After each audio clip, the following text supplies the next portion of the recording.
কেমন আছিস বোন?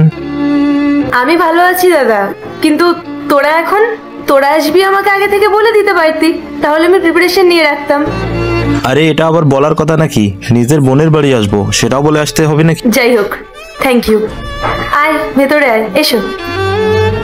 আমি দাদাকে ভালো করে চা বানিয়ে খাওয়াবো।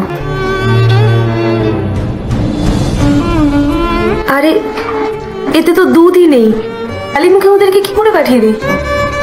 কি যে করি।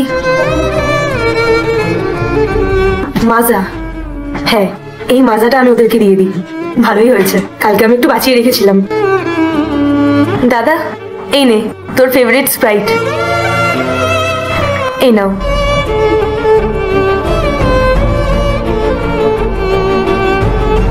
আরে এসব কি? এখানে তো কিচ্ছু নেই, তুই কি করে সংসার চালাচ্ছিস? দাদা প্লিজ তুই কিছু মনে করিস না, আগের মাসে রাহুলের চাকরি চলে গেছে, আর তার জন্য এ মাসে আমাদের খাওয়ার জন্য খুব স্ট্রাগল করতে হচ্ছে। এই টাকাটা রাখ। আরে না না, এসবের কোনো দরকার নেই। যখন তোর পরিস্থিতি এতটাই খারাপ তখন কি আমার দায়িত্ব নয় যে তোমাকে আমি সাহায্য করি? তুই আমার নিজের বোন আর আমি সবসময় তোমার সাথে আছি। তোর বিয়ে হয়ে গেছে ঠিকই, কিন্তু তুই আমাদের থেকে এখনো পর হসনি।